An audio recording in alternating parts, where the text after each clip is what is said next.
Good afternoon, everyone. When I heard the term face off, the theme of this event being face off, I think the first thing that came to my mind was the face off that all of us experienced against the recent pandemic. So many of us, this pandemic has changed so many things in our lives. For a lot of us, it's about the way we learn, the way we work, and for a lot of us, it's actually how we function in our lives altogether. The pandemic has impacted globally and it has disrupted lives, our mental health, in ways that we can't even imagine and measure at the moment. And when I look at the responses of people in the pandemic, I find it interesting to note that all of the responses are so varied. There are some of us who have been a lot more panicky. There are some of us who have become a lot more paranoid, some who have become more vigilant, some who have re-evaluated their priorities, and some who have become more grateful. And of course, all of these responses are valid because we were all trying to survive in our own ways. And a lot of these responses are also, of course, influenced by our past history and the privileges that we come from. As a psychotherapist, having seen over 5,000 clients in person over this span of last 8 years, I have also witnessed the varied responses to adversities in my practice as well. I have seen people who have been feeling victimized by their circumstances and they're growing up into becoming bitter and resentful human beings.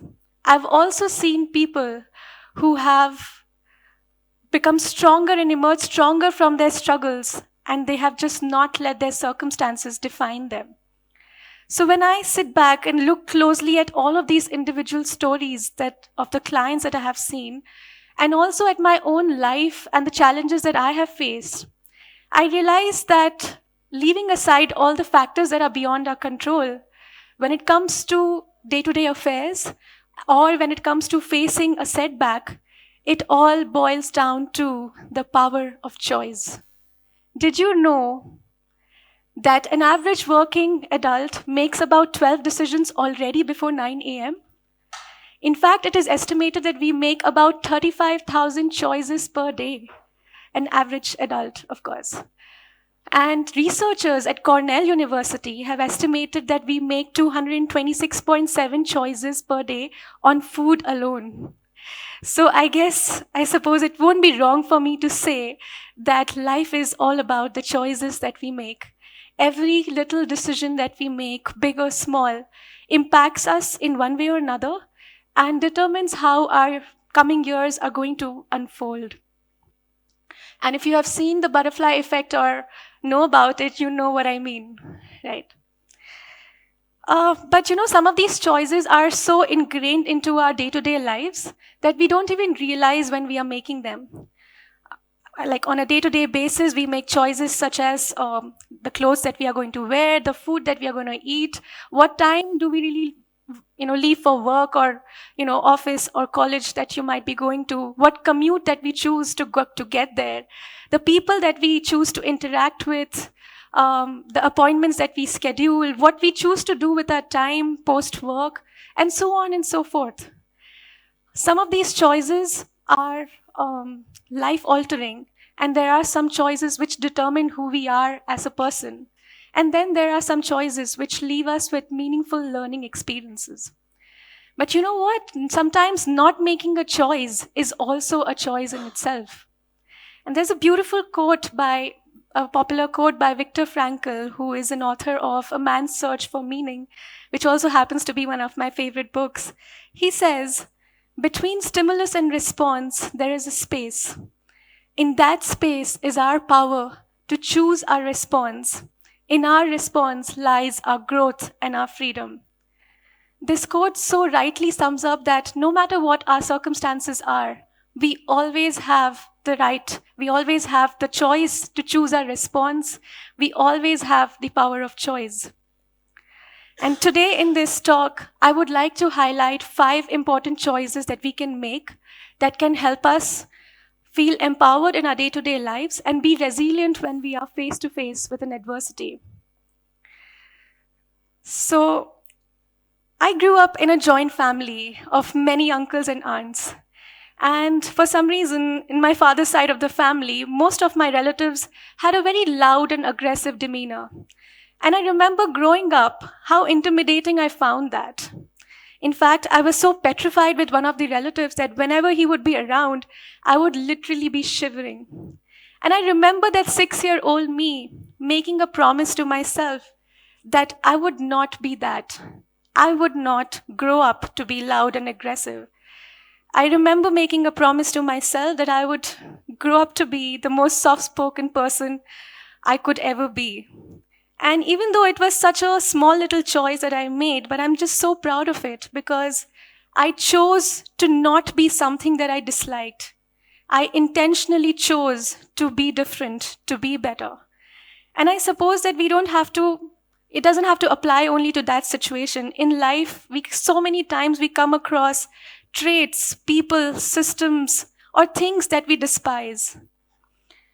We don't have a choice to change that, but we do have a choice to be different, to be better. So there's an important detail that I have never really shared in a public forum, which I'm about to right now, is that I grew up around my father having a mental health condition, schizophrenia to be precise. And for those of you who don't know, schizophrenia is one of the most severe mental health disorders, which includes symptoms such as hallucinations and delusions. The unfortunate part is that my father was taken to a doctor 15 years after his symptoms were first observed. It was easier, choosing to ignore those symptoms and be in denial than to take him to a psychiatrist. That is how bad the stigma was about 25 to 30 years ago. And I'm guessing it is still the same in so many pockets of India still. So growing up, I remember not understanding what he was going through. I wanted to love him, but I did not really understand the reasons behind his lack of affection. I remember being confused, resentful, helpless all at the same time. And obviously, it wasn't a good feeling growing up not understanding why your own parent is not the way they're supposed to be. So when I was towards the end of my undergrad, I decided to find the answers. I switched my stream from commerce to psychology. And of course, coming from a business family, nobody in my family was in support of it. And I too was filled with a lot of self-doubts because I was making that change so late into my education. But I knew that I had to make a choice that made me feel more empowered and less like a victim. And looking back, I'm so grateful I made that choice because it is the reason why I'm here today, speaking in front of you as a TEDx speaker. It is the reason why I have such a fulfilling career, such a rewarding career, which I am so proud of and I'm so happy about. And it is the reason why now I don't not only understand mental health conditions, but I'm also in a place where I help heal people with mental health issues.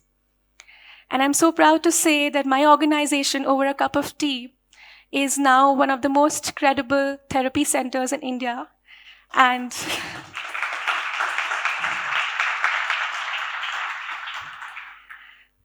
Over a Cup of Tea has helped over 25,000 people over the span of last 4 years. So in life, I think so many times we end up feeling like a victim. But in those moments, maybe we can choose to change the narrative by choosing different possibilities and choices that can make us feel more in control rather than feeling sorry for ourselves. Sometimes resilience is about choosing to not give in for the things that matter the most, even when it is really tough to make those choices. I remember growing up, it was hard for me to find my mom staying put in a bad marriage because she was not financially independent. So when I got married off very early on, I remember making sure that I was financially independent, even though I was really young back then. And even though if it meant putting up a fight in my family, and navigating through the deeply entrenched patriarchy on a day-to-day basis. As a therapist, I see so many of my clients choosing to not give in, even when things are really tough. I see clients with depression choosing to wake up from bed, even when they have no mental or physical energy to do so.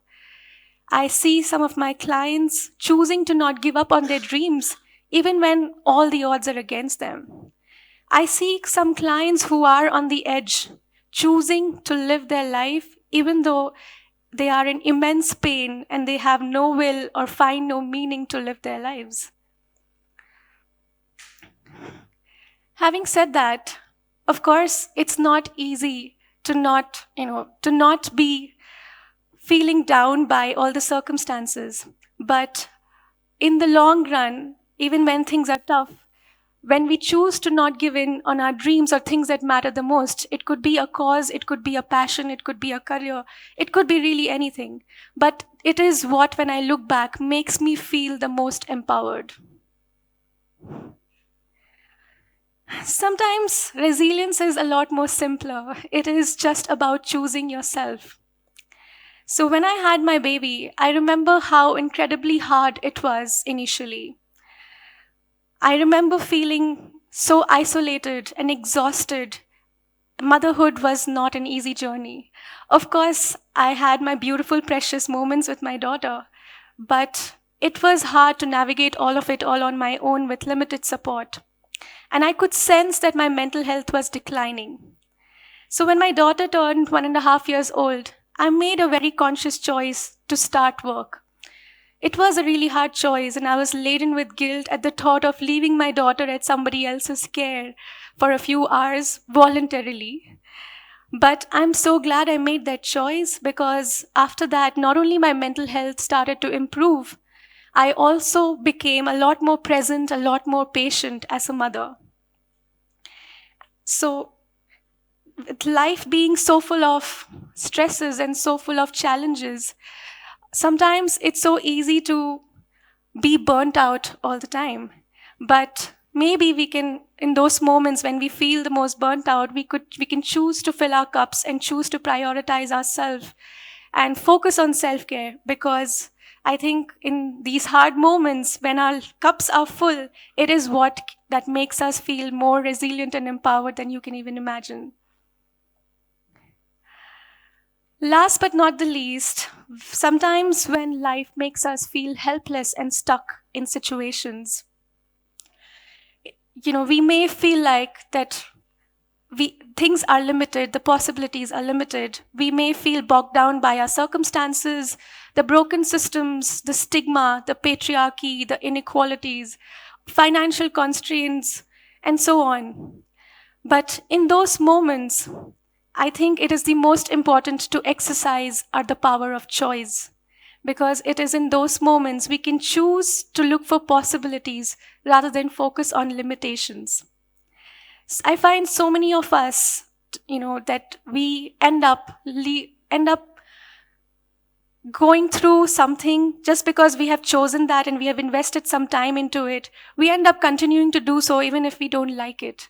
There are some of us who continue to stay put in unfulfilled career, or we continue to stay put in relationships that we are not happy in.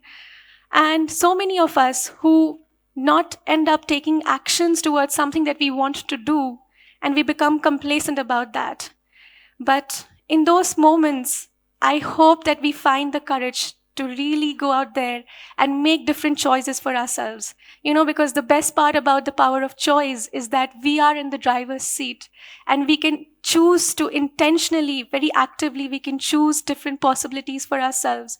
And we can look out for different factors that we can change in our lives right now. Having said that, of course, there are moments when we feel like that we don't have a choice. And in those moments, I hope this other quote by Viktor Frankl can make you think otherwise. That everything can be taken away from a man, but one thing, the last of all human freedoms, to choose one's attitude in any given set of circumstances, to choose one's own way. Thank you so much.